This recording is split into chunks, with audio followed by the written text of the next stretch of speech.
Bismillahirrahmanirrahim. Assalamualaikum warahmatullahi wabarakatuh. Kepada Ibu Megawati Soekarno Putri.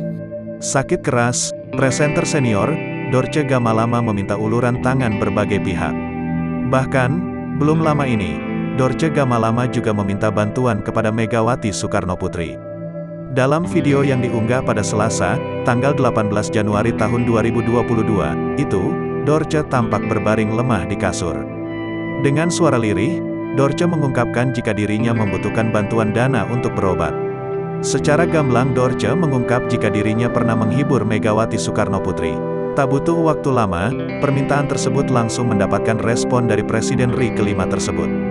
Hal itu diketahui Tribun News dari unggahan terbaru Dorce di akun Instagram pribadinya @dg_kcp, Rabu, tanggal 19 Januari tahun 2022.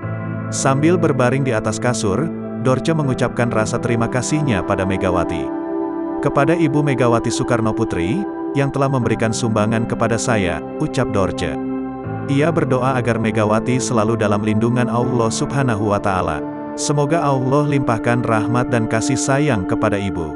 Semoga Ibu tetap sehat panjang umur dan selalu diberkahi dalam keadaan sehat walafiat. Terima kasih banyak Ibu, pungkas Dorce.